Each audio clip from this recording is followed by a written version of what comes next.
بسم الله الرحمن الرحيم.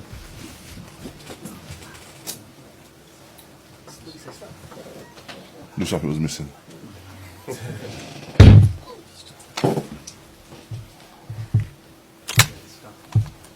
Huh?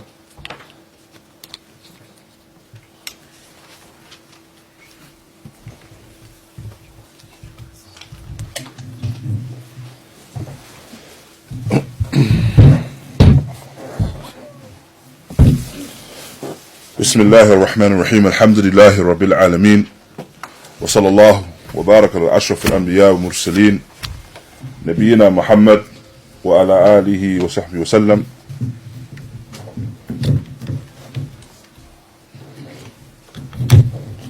أما بعد, Alhamdulillah, today we will continue with the Kitab al-Hajj.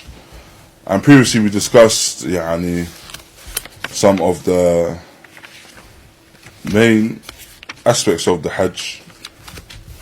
For example, the Ihram, the Miqat. And so, previously when we discussed the Ihram, بالتالي, that which follows, logically, of course, is that we discussed that which will harm the state of Ihram. Essentially nullify that state. What are the actions that nullify the state of being in Ihram? And so Ibn Qudama, rahimahullah, he begins by mentioning وَيَا تِسَعَ. They are 9. So there are 9 things that nullify the state of Ihram. And he mentions the first one, halq al-sha'r. So the first of them is the shaving of the head. So one is not permitted to shave the head whilst in the state of Ihram. And the proof for that is the hadith. There's the hadith of the Messenger of Allah sallallahu alaihi wasallam from Sahih Bukhari and Sahih Muslim, in which there is the hadith of Ka'b ibn Ujra, in which he mentions that the Prophet sallallahu alaihi wasallam, he mentions that it appears that you face harm by way of the aggravation upon your head. Naam. And it says, Naam, Ya Rasulullah. Oh yes, Messenger of Allah. فقال رسول الله صلى الله عليه وسلم اهلك رأسك وصم 3 أيام أو أطعم 6 مسكين أو أنسك شاة. And so due to that which he was afflicted with by way of the head injury, the Messenger of Allah sallallahu alaihi wasallam advised him to shave the hair and then fast 3 days or feed 6 from the masakin, or to slaughter the sheep. And so this is an indication, this is an indication that the shaving of the hair is from the things that nullify the state of Ihram, or at the very least harm that. And so likewise, we understand from this as well is that the shaving of the hair, a removal of the hair, is not just exclusive to the removal of the hair on the head. And so when it says removal of the hair or shaving of hair, then we understand this to be shaving of any hair. Now, shaving of any hair. Likewise as well, with this, there is ijma', there's consensus. There's a consensus upon the one that's upon in the state of Ihram to cut the nails. So this is the second one. So the first one is shaving of the hair, the second, cutting of the nails. And this is the ijma' of Ahlul Ilm.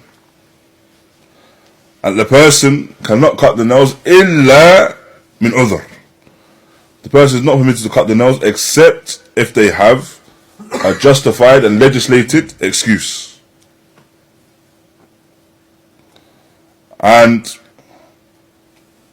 just as you find that the person is not permitted to shave the hair, he's not permitted to take from the nails. And Ibn Mundhir, he mentions أجمع كل من نحفظ عنه من أهل العلم على أن للمحرم أن يزيل ظفره بنفسه إذا انكسر لأنه يؤذيه ويؤلمه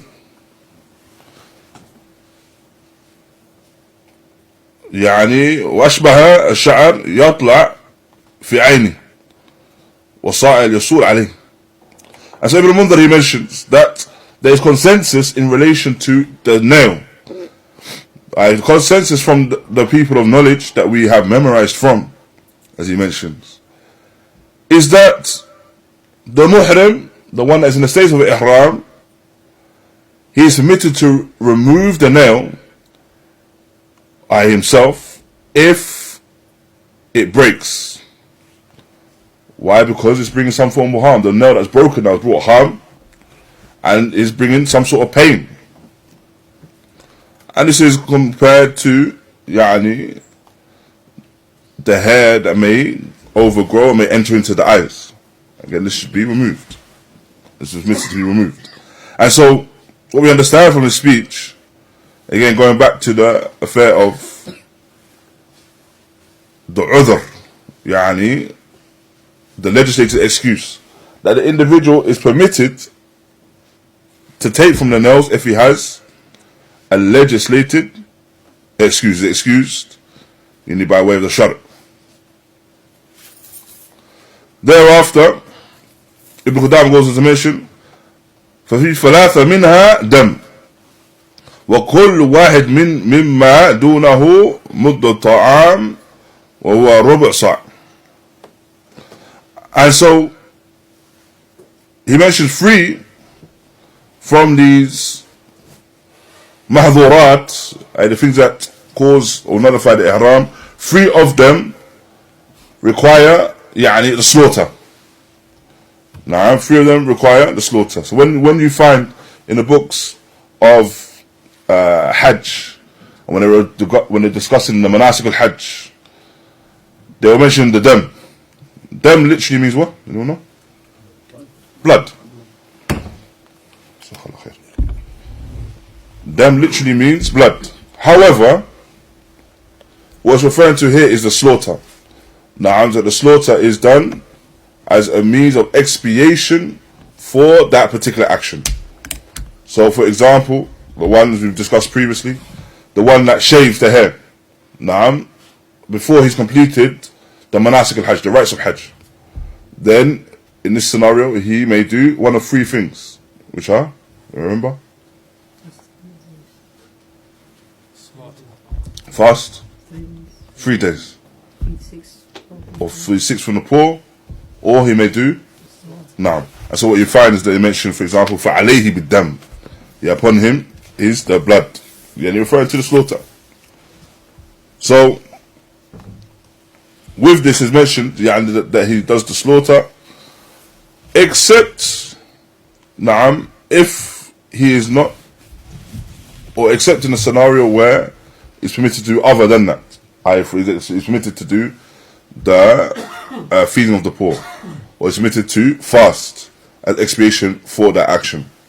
And the mentions there's rubu' sa', when it comes to the feeding, that is the quarter of a sa', a particular measurement of the sa'.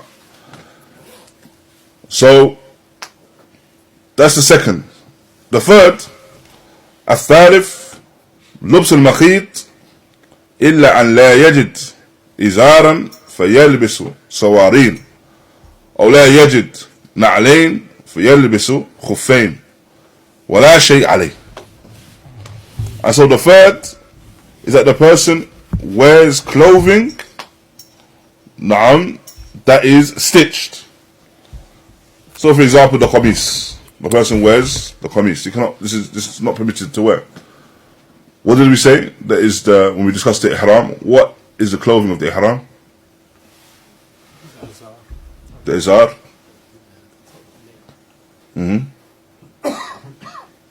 With the condition specifically that it's not what? Unstitched. Now there's no stitching in their clothing. Now there's no stitching in the clothing. And so with this, as that being a condition, then we say that if a person does wear that, then they have again nullified that state of ihram. Except, as mentioned, if the person does not have an izar, so he doesn't find clothing for izar, na'am, at the bottom half, or he doesn't find some na'alayn, shoes to wear, then he's permitted to wear. What if he doesn't find the izar? He's permitted to wear trousers. This is a case of he doesn't find it at all. And if he doesn't find shoes at all, then he can wear from the khuffayn. And again, this is mentioned by Ibn Mundhir. Ibn Mundhir mentions the ijma' of Ahlul Ilm ala anna al-muhrim mamnu' min lubs al-qamis. And the muhrim, the one that's going to say ihram, it is not permitted for him to wear the qamis, was-sarawil, wal-khifaf. Na'am. And so it's ijma' that he's not permitted to wear the qamis, the shirt. He's not permitted to wear the trousers or the leather socks. And so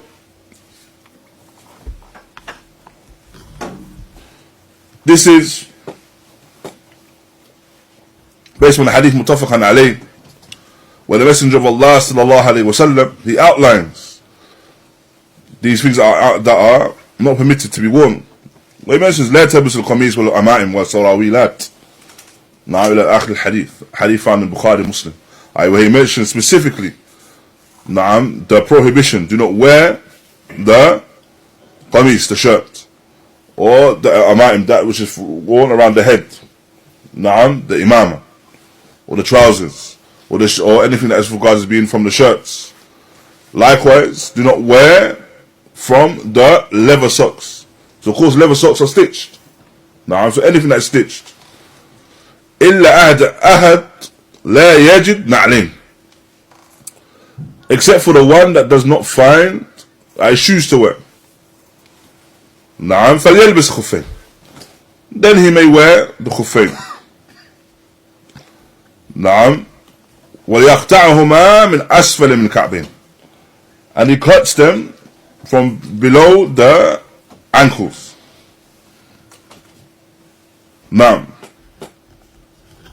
And so this is the third. This is the third. Then we have the fourth. والرابع تغطية الرأس والأذنين منه. And the fourth is covering over the head, covering the head. And the ears are regarded as being from the head. The ears are regarded as being from the head. How do you know the ears are regarded as being from the head? Because of the wudu. Naam. And what with the wudu? Where is the head mentioned in wudu?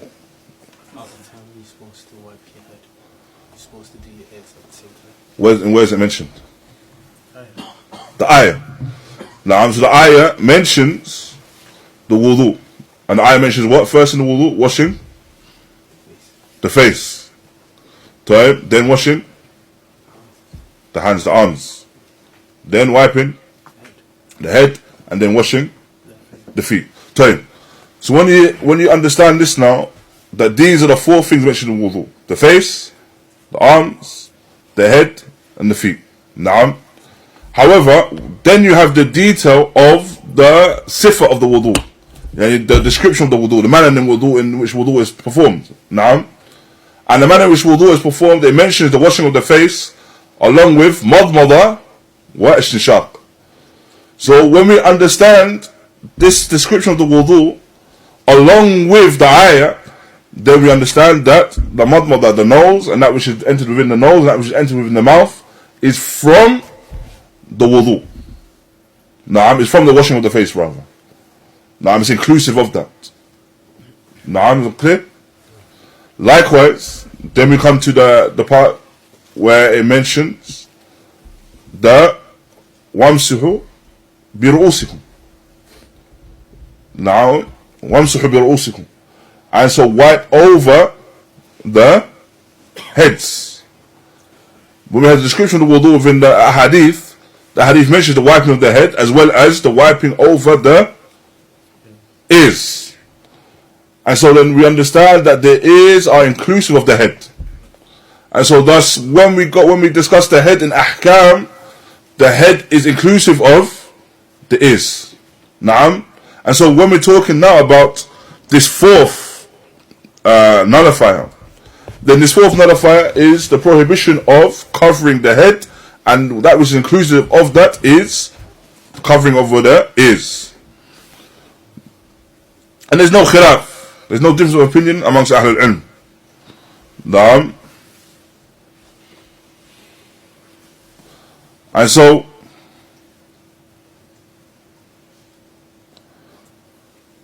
with this, this is understood from the hadith of the Nabi alayhi salatu wasalam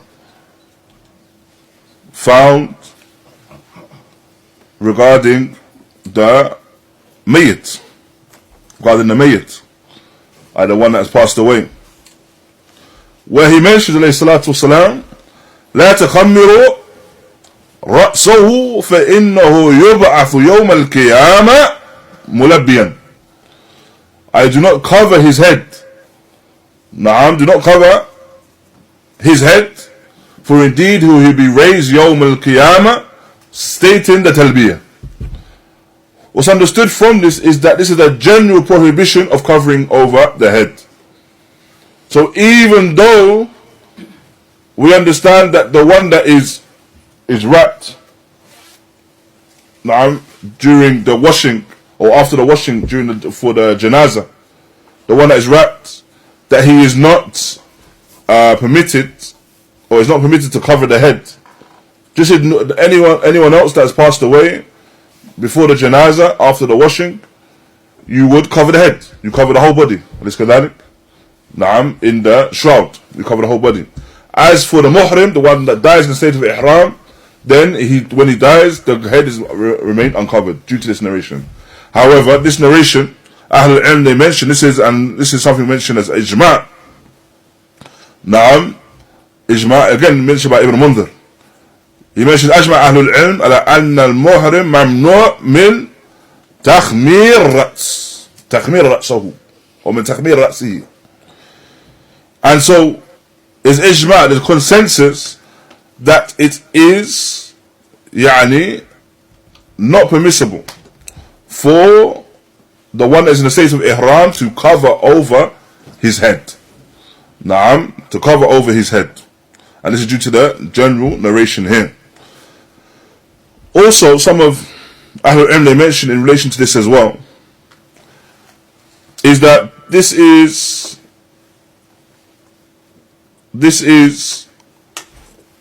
also inclusive of the one, of course, that is in the state of ihram and he goes to sleep.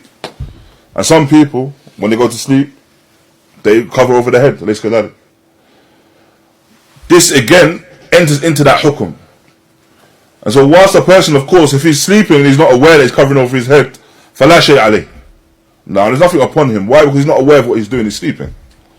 However, he cannot actively cover over his head, with the bedding, for example, while sleeping. So some people, when they go to sleep, they cover over the head. First thing they do, cover the head.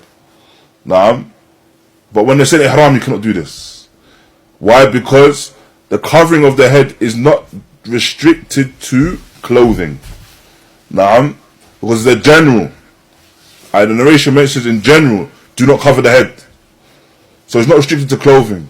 So if the person now is sleeping, of course, this may be more relevant for the Hajj than the Mu'tamir. This is maybe more relevant for the one that's performing Hajj than the one that is performing Umrah. Why? Because Hajj is over days. And of course, during that time, you're going to need to sleep. Whilst Umrah, the person may do it straight away and there's no sleep in between that. But it may also occur for the Mu'tamir as well. There are scenarios where it will occur for the one that's in performing Umrah. Ala kullin, that this individual should not cover over the head while sleeping. Deliberately, that's the point. Time. Thereafter, we have the fifth. Which is a tayyib fi badnihi wa thiyabi. And this is that the individual perfumes his body or perfumes his clothing.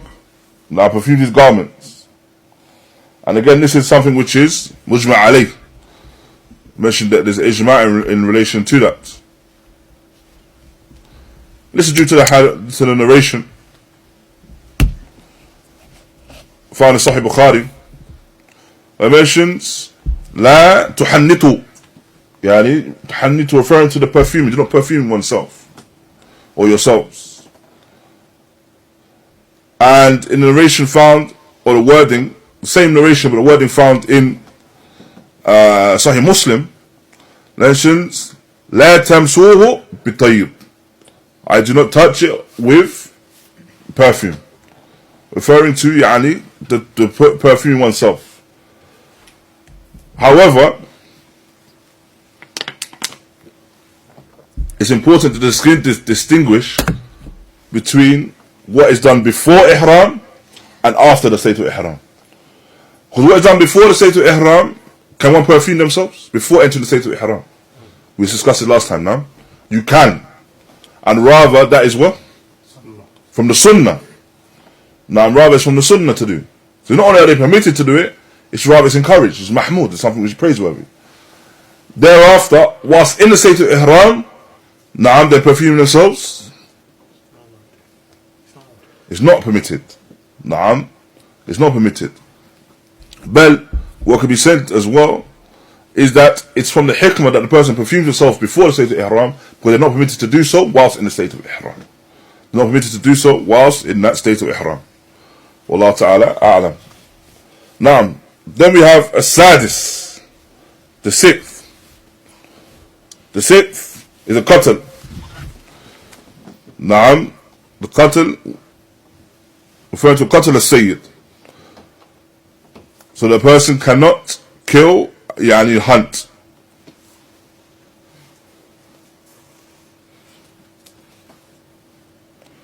And Ibn Qudama goes on to mention further, وهو ما كان وحشيا مباحا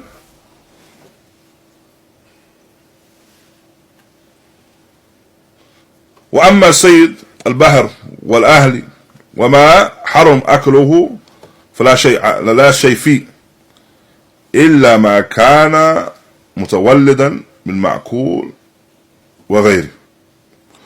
And so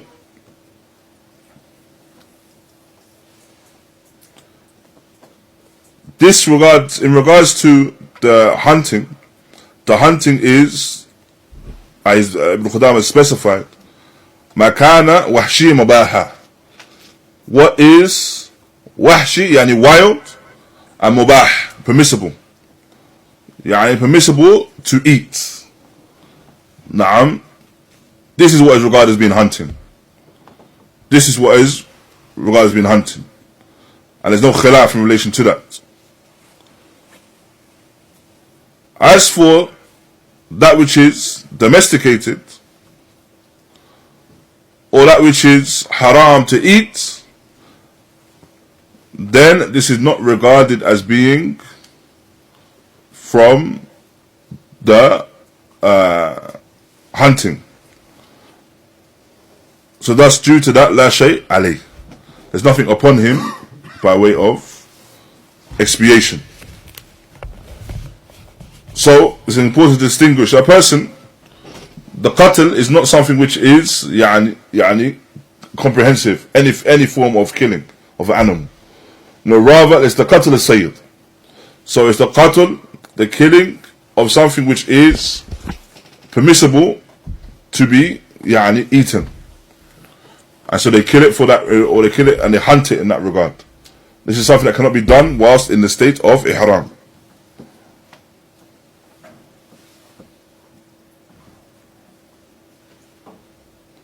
As for the Sayd al-Bahr, so as for example, the hunting or the fishing essentially, then this is something which is permissible to do as well.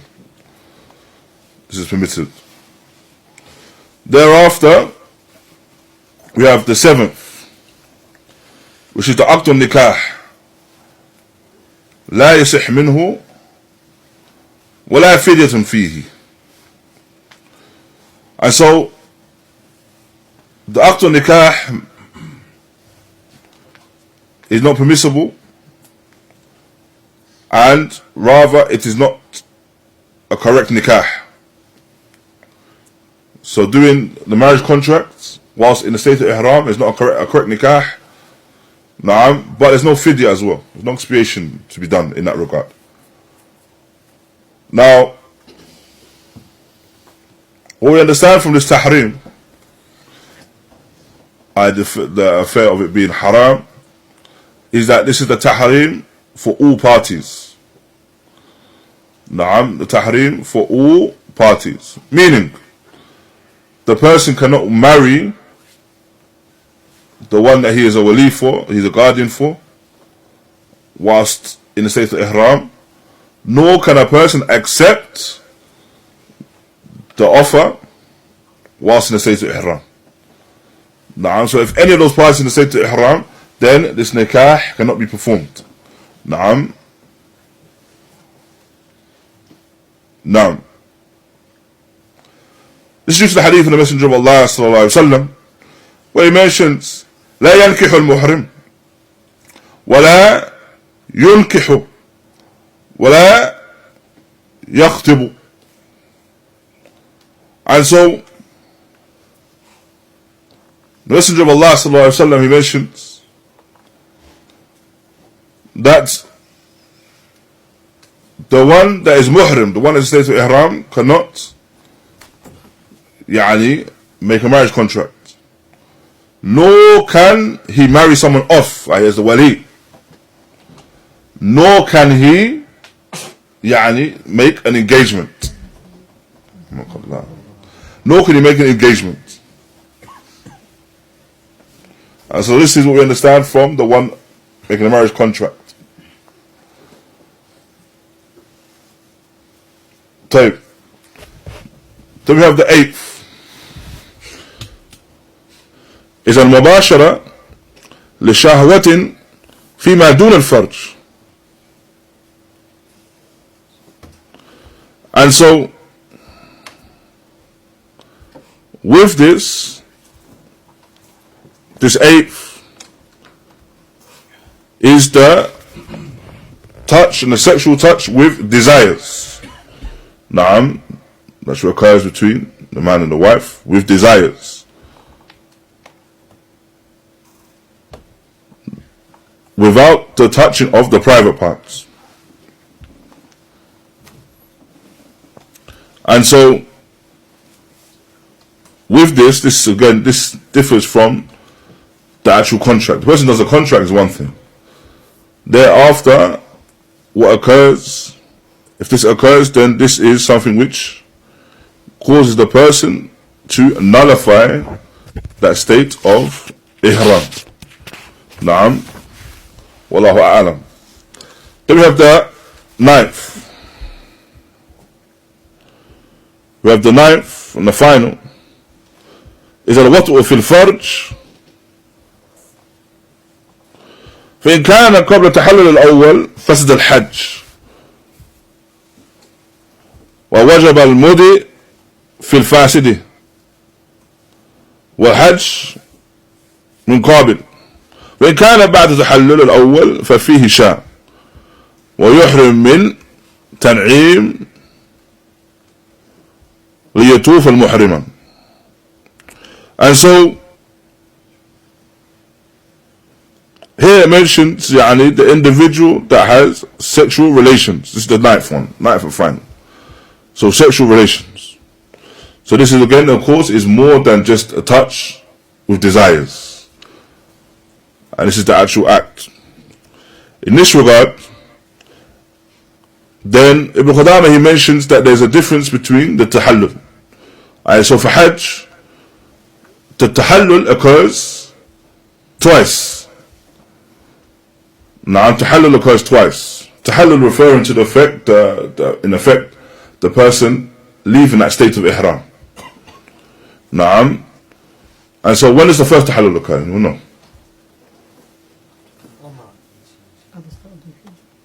The Umrah? The Umrah and what's the second one then? At the end of the Hajj. Ahmed's smiling. I don't know if he's smiling because he agrees or disagrees. It's not that. It's not that. No. Tahallul, when does tahallul occur? The first and then the second. After the stoning. After the stone of Jamarat. He's on Jamarat a few times. Which one then?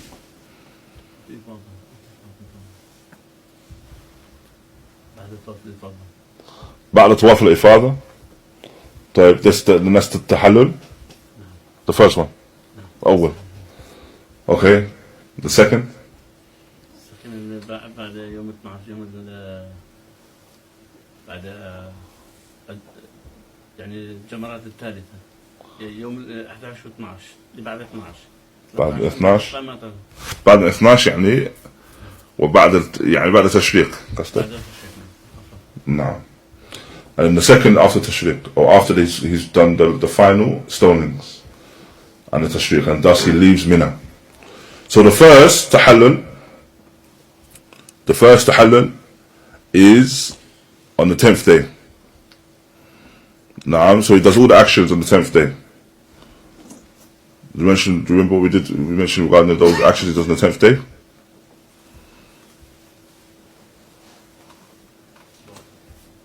Slaughter. Well, we'll go through the description of Hajj again. Let's do it quickly now, so we understand when, and we'll put in the tahallul each time. So the first, when does the Hajj begin? Which day? Which day of Dhul Hijjah? Which day? The 8th. Naam, the 8th. Naam. And on the 8th day, you go from where to where?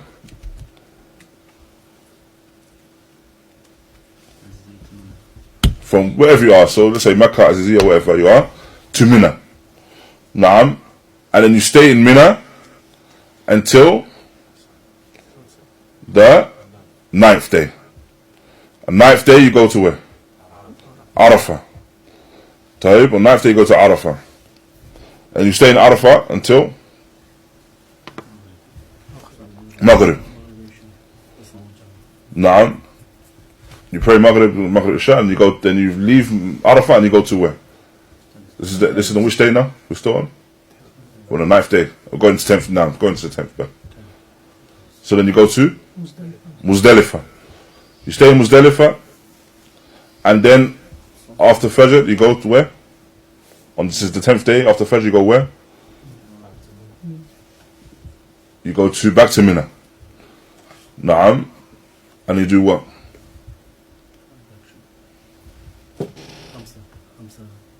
Now, you do?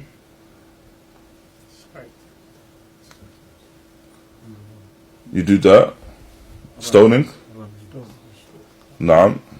What else? The slaughtering? Then you go to Makkah, you can do that. Tawaf? Naam, Tawaf al-Ifada. Stoning done, and then shaving the head. Time. And then you go back to Mina now. Time. That's the first tahallul. So when you've done those actions, after you shave the head, that's the first tahallul. Does that make sense? You've done all those actions, you shave the head. That's the first tahallul. Regarding that, because you perform that first tahallul, you can now do what?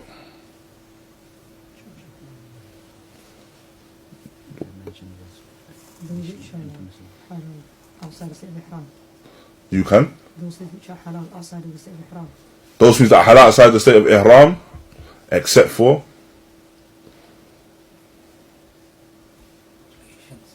marital relations. Now, so after the first tahallul, the person can wear their clothes, makhit. They can wear their thobe, they can wear their clothing as normal. Now, however, they are not permitted to have marital relations. Okay. Then you have the person who remains in Mina for those days, forming a jamarat, the running of jamarat, until he ends that, and then that's the second tahallul. Naam, and then that's when he's permitted to do everything. So Ibn Qudama, when he mentions here this final, the final mahdhura min al-mahdhurat, he divides into two. When it occurs, it depends upon when it occurs. So if it occurs before the first tahallul, so the person does it before the 10th day, before he's done the action on the 10th day, the slaughtering, the tawaf, all the things we mentioned. Now, if he does it before that, now, then the individual fasad al-hajj. Now, he's nullified his hajj, corrupted his hajj. If he does it after that first, now, then upon him is to do the slaughter. Now, it's upon him to do the slaughter. Does that make sense?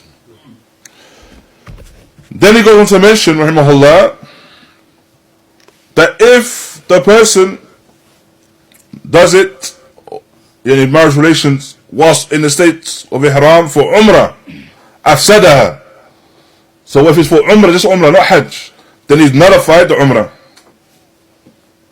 Naam.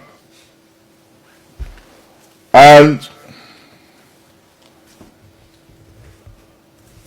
then he mentions al-mar'a kar-rajuli. The woman is like the man in relation to these affairs, all these things, all these nine. إلا أن إحرامها في وجهها ولها اللبس المخيط. Except for the fact that she is able to wear that which is stitched, and that she must not cover the face. Naam, must uncover the face when it's to ihram. So it's muharram for her to cover the face. I'm referring to the wearing of what is commonly referred to as the niqab. Naam. So what is done by the women that commonly will cover their faces anyway, is that they will extend the clothing to cover over the face, which is permissible. But they cannot have a separate garment that covers the face. That's what is understood by way of that. And Allah Ta'ala knows best. We'll conclude with that, inshaAllah. Jazakumullah khaira. Wa barakallahu feekum. Wa sallallahu wa barak ala nabiyyina Muhammad wa ala alihi wa sahbihi wa sallam. في الرجوع قبل بعد طواف الإفاضة، لأنه سمعت في فترة شهودات أول ما خلص الطواف لابد ترجع للميناء قبل صلاة الفجر. إذا ما رجعت عمدا لابد تضحية. لابد من الدم. نعم. إذا ما رجع قبل صلاة الفجر إلى ميناء. وشرط إذا يعني تأخر في هو اللي سبب مش بعدين. تأخير الازدحام. إذا ما رجع الميناء فلابد عليه. لكن هو ما رجع بسبب هو ما رجع بسبب تأخيري في إضاعة الوقت في الحرم. فعليه تضحية. والله أعلم. لأن ذكر بعض أهل العلم يعني أن الطواف ما يكون شرط أن يكون هذا الطواف أو طواف الإفاضة على نفس الترتيب. نعم. قد يطوف بعده أيضا، وقد يطوف. أنا أراجع المسألة، لكن قد يطوف مع طواف الوداع مع الجمع النيتين. نعم، ولكن أول ما ينتهي من أضحية وطواف الإفاضة فلا بد يرجع قبل صلاة الفجر ولا بد يكون في منى في ذاك الوقت. إذا تأخر عمدا فعليه الأضحية فأنصح فيها. نعم. خلاص إن شاء الله خلي الراجع المسألة. جزاك الله خير. Covering the ears. Yeah. So in terms of, let's say, them headphones. They shouldn't wear those. They shouldn't wear those because it covers the ears. So it covers something significant from the head. Allah is best. Point 7, the nikah. Yes. You mentioned that and you spoke about engagement as well. The narration mentions engagement. Okay. So No. is that, does that mean that that's invalid as well if engagement occurs? From what's apparent, it is because it's entered within the same narration. It's discussed within the same narration. And so what we understand from engagement as well is that a person makes an agreement of marriage with someone whilst in the state of ihram. And then if they were to get married after that, then that would be their marriage would No, be that wouldn't invalidate the marriage, sorry. Because if the nikah is done with all the conditions of nikah in place, then that's one thing. They're two separate things. The engagement is one thing, and engagement is basically just the arrangement. Now, and then the nikah itself is another thing. No. Oh yeah. So I've got a question regarding like if you have footwear, like usually slippers. Yeah. Some of them got a stitching with it, Yeah. and like you wear it to Umrah. Is that like? If it's just the footwear, then the footwear is permitted as narration mentioned the na'alain. It's permitted to wear the na'alain. So as for the footwear, this is permitted. But as for anything else, just no. Wallah. ما رأيت سهلا في الإحرام هذوك المحرمات إلا وجدتها في الحج كالنكاح كالقتل يعني حتى الأشجار كسرة ما رأيتها أسهل وقت فيه. أسهل وقت. أي والله كم وعدوني بزواج بعد الحج نسوا. ما يجري وقت النكاح والله كم مرة. لأنه حرام فيها. لأن أصبح الحرام فأصبح أسهل. قصدك. أيوة لا هكذا الشيطان. أيوة وهكذا بس العقل يرى شيء حسن أو شيء أسهل لأنه حرام وممنوع. والله ما رأيته يعني في مجموعة تقريبا 27 نفر. كلها أقولها أنت متزوج يلا خلاص إن شاء الله بعد الحج يكون في نكاح. سبحان الله اللهم المستعان. لما ترجع نسوا في الطيارة نسوا. اللهم المستعان. And there's mentioning that sometimes you find things that are in the things that are haram that are generally halal when they're haram due to being in the state of ihram, now it becomes easy. So you find in terms of marriage, you find someone to marry easy in Hajj. Someone be looking all of these times to get married, don't find anything. Then there's Hajj, khalas. And it all becomes easy. Even maybe hunting. How many times people hunt? But then all of a sudden opportunities become available to hunt and things like this. Well, no. I say sometimes it's the mind as well. The mind tells us this becomes easier. But Allah, no. Regarding the ihram of the women, Yes. as you mentioned, when they are in ihram, they don't like to put the stitched garment, but as for the head covering, the niqab, they can't use any separate garment.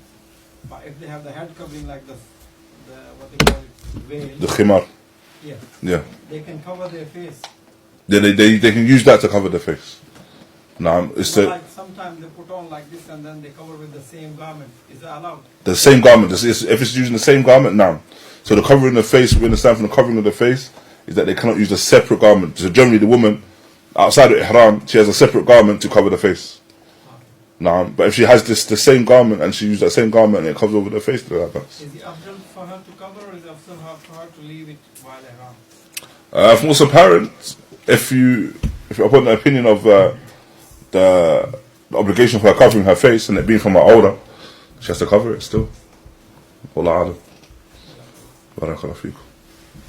So you mentioned about the person of ihram, if he was to pass away in that state. The person in the state of Ihram now. You mentioned that their head must be left. Their head? Their head must be Yes. uncovered. Yes. Is that the case for the females? No. So if the woman is covered up as she would be generally covered up. As for the men, then now the men are uncovered. Because of course, this is with the females, it's to preserve her aura. As for the males, and the face and the head is not from his aura, so this can remain uncovered, inshallah. But you see this as well sometimes when you go to Mecca. You'll see people, the bodies being lined up, and some of them actually died in the state of Ihram. So you'll see them.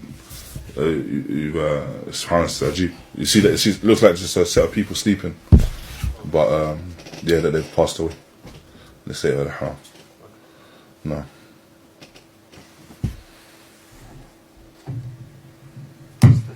No. You know when you're a traveller and you're setting off on a journey, when do you read Dua Safar? Do you read it as soon as you get in your car just outside your house, or once you become a traveller, once you've left your city? You should do the Dua Safar when you begin the journey. Even though you haven't left maybe your city, you do it at that point. Why? Because you've started off with the intent of that journey. So the fact that you've left and you intended to, so as soon as you begin the intent to travel, inshallah. So if it's a case of you're leaving the house with the intent to travel, then you do it then, inshallah. If it's, for example, you're out already, then you think, let me just go somewhere, which is a travel, then at that point you do this. No.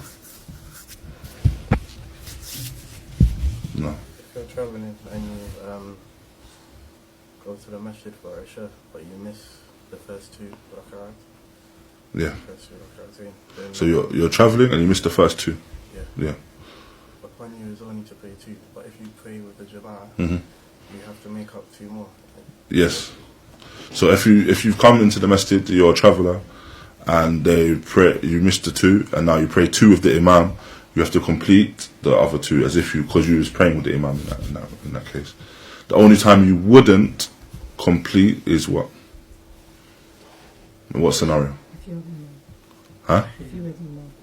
If you were the Imam? No, I'm saying if you miss it, you're the Imam. SubhanAllah. No, I'm talking about if you're following the Imam. In what scenario would you finish the salah with the Imam? Salat al-Maghrib. Okay, why? Because you can't pray more than three. So if you pray What's your question? You was there, then you pulled out the challenge last minute. You was there. And what's the question? In what scenario? Because we mentioned the scenario where a person comes in, the Imam's already prayed two rak'ah, so then you complete those other two as well, right? In what scenario would you miss something from the salah and still complete with the Imam? When you miss the first rak'ah. No, that's it. If you miss the first rak'ah of Salat al-Maghrib, then you would complete with the Imam. Why? Because that is 3 rak'ah. And you was going to pray 3 rak'ah anyway. No?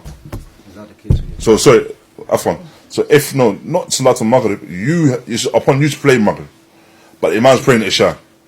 And then the Imam's prayed, you missed the first rak'ah, and then he's prayed 3 others, and you prayed those 3 others with him. Then in that scenario, you end with the Imam.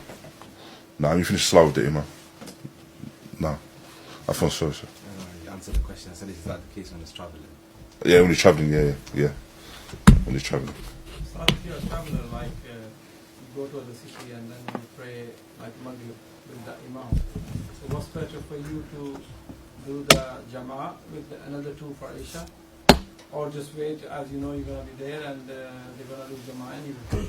So in that case, And so you travelled and you know that you're going to be there for Isha anyway, basically. No, you present while Maghrib arrived. Yes. You prayed Maghrib. Yeah.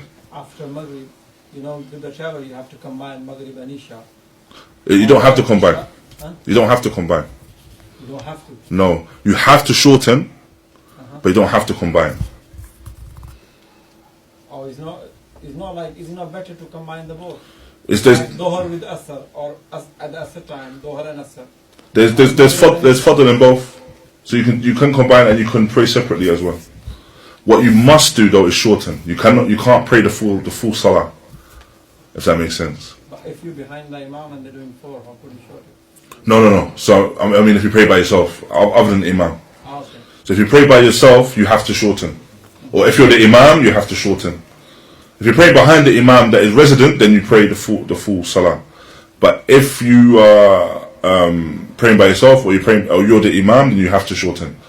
But when it comes to when it comes to combining, then you're not obligated to combine.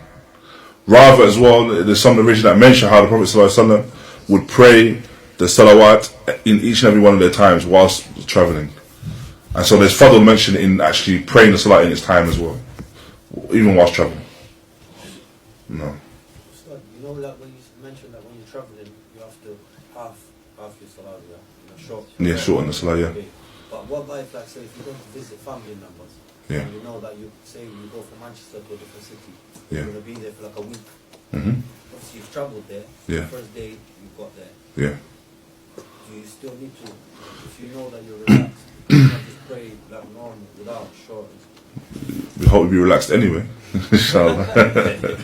You're not on edge. That's not a condition that you've got to be on edge. But I understand. What it is that when it comes to the one understanding who the traveller is, then this is something that goes back to what is referred to as the urf, the custom. What is understood for an individual to be a traveller. Now, so there's certain things that we'd understand that a person, if they're in the land, they are a traveller, or they are a person that is a resident. Now, and so when a person in particular, he goes, for example, he's going to visit family, but it's not his home. Now, there's nothing of his that he possesses there. He doesn't contribute to anything in that home. He's a visitor, and thus he travelled to visit there as well. Irrespective of the amount of time he's there, he's still a traveller. He's still a traveller. So even if he goes, in your example, he's gone for a week. In that time, he's still a traveller. Why? Because he's staying with someone, staying in someone else's home, and he's not a person that contributes to that home in particular. So then, in that case, he's a traveller. The opposite of that is what you find. I think we discussed before. Some people, they will say that I'm going to a particular land to study. This happens to some students in the Jam. And it's erroneous. And they say, because I know I'm going to be here for 6 years, for example, and come back home, I'm going to be a traveller for that amount of time, so I know I'm going back home. However, he does everything that is regarded as being a resident. Rather, he even has a card that that says he's a resident. So in that case, he wouldn't be regarded as being a traveller, because he's gone to this place to live, even if it's for a specific amount of time. So it's all about, it goes back to the custom and what is the purpose of the person being in that particular land. So it's better to shorten them when you're alone. But what about if you're attending the masjid as well? Then you could carry on like normal with the Imam. Yeah, so if you attend the masjid and you're in a land that you travel to, then you pray the full salah behind the Imam. And it's the same. Well, yeah.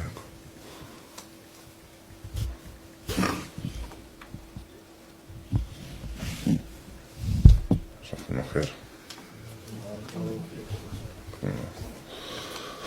صلى الله.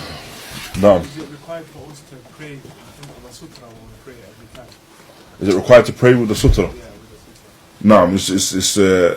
No, it's better for the person to pray with using the sutra. What is combined with the sutra as well? How should So it's a particular height. Now, and it should go to the point where you're making sajda, or just after the point that you're making sajda. This is regarded the place of the sutra. So it has to be a short height, and the place where you are, where you're making the sajda. No.